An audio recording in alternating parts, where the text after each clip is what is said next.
guys, here I'm again doing the extended, and yeah, so between this video and the previous video, I bought the Roxio game capture, so there's nothing too big about that.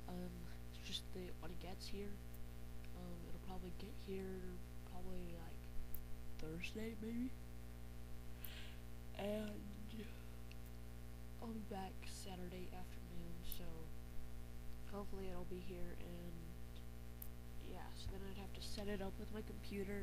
I'd have to install it on here and all that jazz. But anyways, so then hopefully I'll might be able to make like a video. I don't know what I'd make it of. Probably just like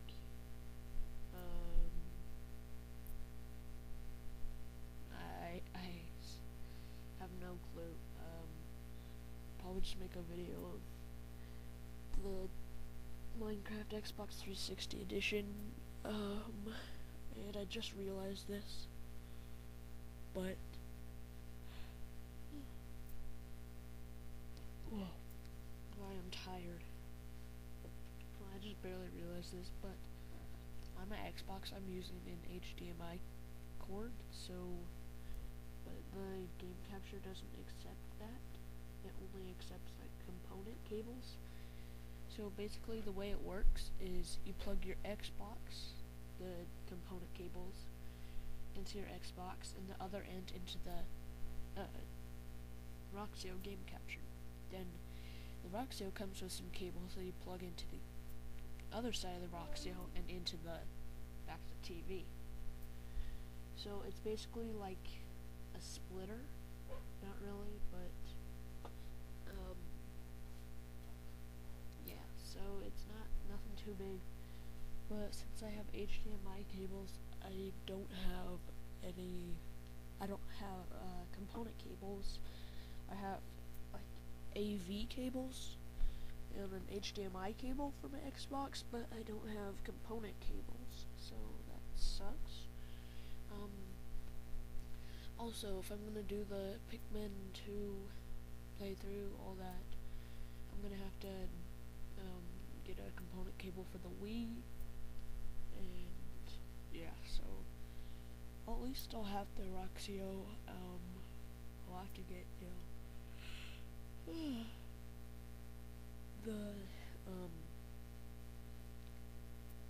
component cables for my Wii and my Xbox before I can start recording with that. And I'm super tired this morning. Yeah. What else is there to talk about? Oh yeah. So, when I was in the middle of making my weekly update, when I ended it, I turned around and I looked at my setup, just because, I don't know, I just looked, and I find my headphones, or my earbuds, split in half, like broken. And I'll post a picture of this on my Twitter and Facebook, so if you haven't already seen, then yeah, so so it's kind of interesting what it looks like on the inside, but I'll join you guys right back here in a second. Alright guys, so I'm back, and so with the fan, I still haven't ordered it yet, because I haven't found a decent one for my Xbox, just because the really high quality ones are pretty expensive, but there's some that do a semi-decent job. But what I've also been thinking, is that I watched a couple of people, T Martin, his setup video, and I saw that he had the like original Xbox, like the arcade or something like that, Pro, and it hasn't red ringed yet, but the reason is because he put bottle caps, like a Sprite bottle, any type of bottle like this, like a water bottle, like a plastic one, take 4 of those, put it under the Xbox, so then air can get under there, and basically basically that cools it down a lot. But if I'm going to be doing this round 100 attempt on 5, I'm going to be playing it.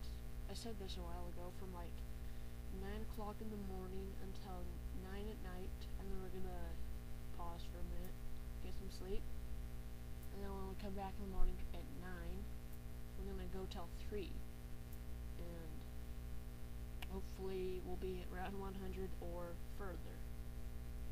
So, yeah, also I've been thinking a lot about it, and I don't know if we want to do 5.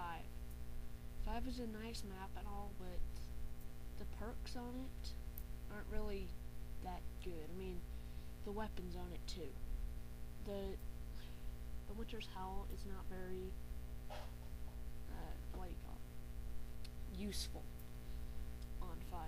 Unless you have like a big train behind you and you just spam them with the Winter's Howl, then it doesn't really do much damage. I'd rather have, say the AK-74U over it. So, I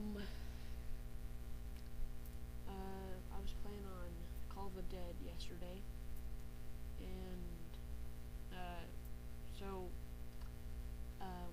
we go up to the power room, and the box is there. I head up the box, get the G11.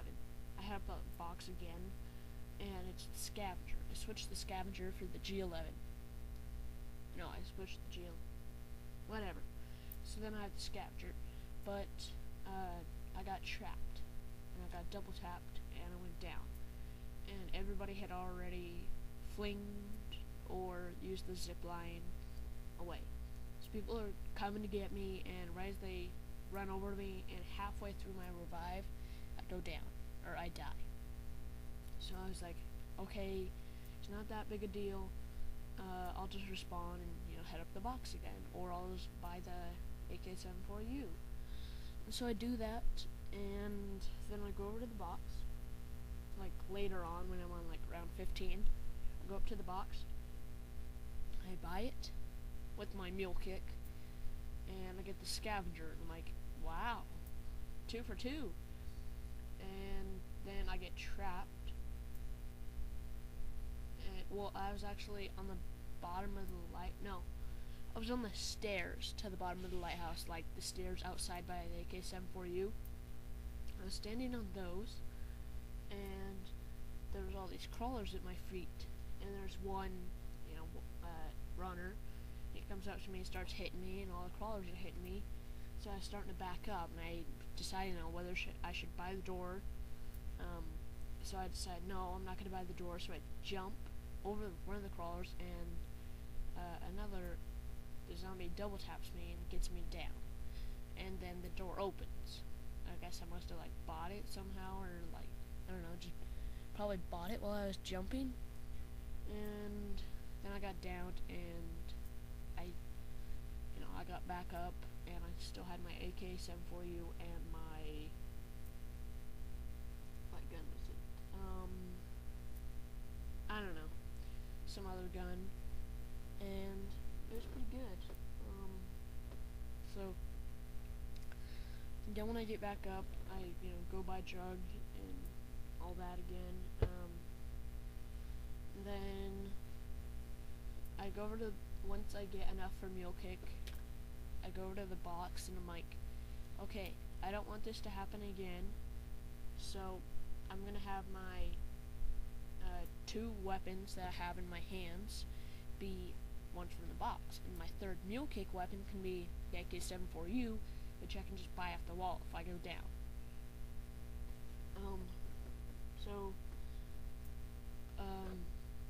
Then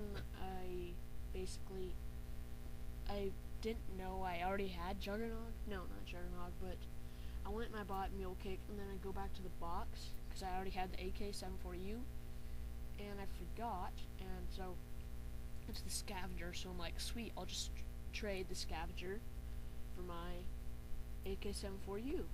Instead, so I take the scavenger, and then I look in my inventory, I have, the is it? What gun? The HK21, and the AK-74U and the Scavenger. So I was like, no, dang it. I meant to, get rid of the AK-74U and trade it for the Scavenger, and then go buy AK-74U. So what I should have done is not bought Mule Kick.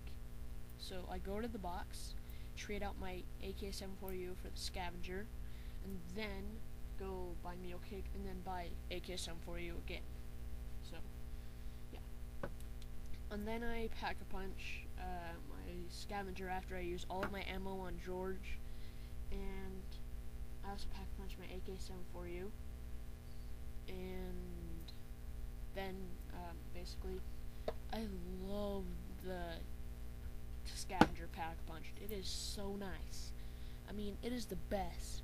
You just like shoot it, and then all of a sudden you just and you look around, there's just kind of a purple glow. All you see is just blood, like mist, with red, like a red tint to it. And basically, it's really nice for running a train on the bottom of the lighthouse, but I wouldn't advise doing it on solo, because if you're running a train on the bottom of the lighthouse on solo, there's going to be 24 zombies right there. So then you're like, okay, ow, you keep taking hits, and then you'll eventually go down, and that's why it's best to have like 4 people spread out. I like to have one person be running a train by AK-74U. You can have 2 people running a train there. One person over by the water running a train, which it takes a lot of skill. I mean, I could run a train there, but if George gets like pissed off, like if he gets hit or somebody shoots him once, and he starts doing his yell, everybody like goes into slow motion for a minute, but the zombies don't. See, like you can barely walk, and then the zombies catch up to you and start hitting you, and you can pretty much go down that way if you have a big enough train behind you. So that's why it's kind of important to keep some space between you and the zombie. Is like big enough so if George yells, you can barely get hit, like maybe get hit once and then start sprinting again. So yeah, like you can have one person over by the water in the foghorn, by the AK-74U, near the AK-74U, I should say, and basically then AK-74U, or no, so you can have one person running a train over there, if you guys know what I mean, or else you guys are probably like wondering what the heck is he talking about. So you can have one person over there running a train by the water, and then you can have another person running a train by kind of the AK-74U and the stairs and the building. So you can have 3 people running trains there. I don't know about the 4th one. I think it's the entrance to Juggernog. There's 2 ways to get to it. One, you can buy the AK-74U. I keep saying buy, so you guys probably think like go up to it and purchase it. But no, that's not what I mean. But the boat near the AK-74U, open that one, then open another one, and then you go through the water where the Pack-a-Punch sometimes is. Go up those stairs, turn right, and go straight forward, and it's right there, Juggernog. Or you could just open that, and once you get Juggernog, you can just turn right and open those, open that door right up there, up the stairs. So, yeah, like up by the Juggernog, there's kind of a square hole in the ship, and you can run or train around that. I don't know if you guys know what I mean, but if there's one part in it where you can jump down, well, there's 2 parts where you can jump down. If you jump down on one part, it'll take you back to near the AK-74U in the bottom of the lighthouse, and the other one leads you to, I don't even know. I don't even think you can go that way, but you can drop down and get to this spot from there. It's basically you can't get to the top of the ship from this spot, but you can get from the top of the ship to here. So you can't get from here to the top of the ship, but you can get from the top of the ship to here. So yeah, that's about it, guys. I spent like 7-8 minutes talking about Call of the Dead. Yeah, so back to kind of the 5, one last thought about it. I don't really like the perks on the map too much because, you know, Juggernog and Mule Kick are pretty much the only 2 ones you need on 5. And unless you have a light machine gun, then you can't really, you don't really need Speed Cola or Double Tap. So, I don't know. I think Speed Cola, yeah, it's okay, but like, when it comes down to it, if you have a lot of points to spare, I'd just say go buy all the perks or whatever, because it'll make your life a little bit easier if you're on a high round. Speed Cola makes your life a lot easier. Mule Kick makes it easier. Juggernog makes it easier. Quick Revive, I know it revives you. It makes you revive teammates faster, but really, unless you have like a freaking huge train, what I did the other day is when I was running a train on the bottom of the war room, and the other 3 guys are down. They're all in the red zone, ready to die.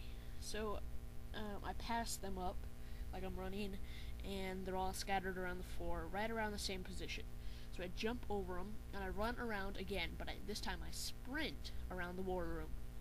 So I sprint back, and I revive one, and I revive the other. Right as I'm about to revive them, like, as they're about to get up, zombies are starting to hit me. A good tip for you guys, once they start hitting you, you should turn around them, so basically your teammate acts as kind of a barrier in between, so the zombies are coming, and then, like, I don't know, picture this in a 2-dimensional form. Like, the zombies are coming, and in between you and the zombies is your teammate, and you're reviving them, because it makes it a lot harder for the zombies to get to you if your teammate is laying there on the ground. Basically acts as kind of like a barrier, kind of, just for a little bit. Like, they can still hop over it, but it takes some time with great difficulty for them to hop over. So I revived 2 of the other players. They ran around with me, and then we got the 3rd person without any monkeys or anything like that. So yeah, I mean, quick revive wasn't very necessary in that situation. I mean, it could have been useful and could have been nice, but in all honesty, it's not very, I don't really like it. I mean, I'd rather probably take Double Tap over it. I mean, if you're playing with a lot of people that go down a lot, I would say just let them die. I mean, they're just going to be getting down and getting down and getting down. Just let them die. That might show them what's going to be happening. Because once you get to the higher rounds, you can't keep on reviving these players, or else you're going to get down, and they're going to keep getting down, and you're all going to be screwed. So sometimes you have to kind of make a split-second decision on, should I revive this person, or should I just let them die? When it's getting to a high round and it's really tense and zombies are still spawning in, I would say try your best to revive them, but if, all they have is, like, the starting pistol, and, like, let's say they went down, you finished the round, they respawn, and they got double tapped, and they went down, or they got hit twice by a zombie, went down. I would say don't even bother reviving them, because you're only going to lose 300 points when they die, but, what's the point of reviving them if they're all only going to have the starting pistol? I mean, if you wait one more round, then, it's going to be the exact same. They'll spawn, and they'll only have the starting pistol, but, whatever. So, that's about it, guys. Thanks for watching, and I'll see you in the next weekly update. Peace.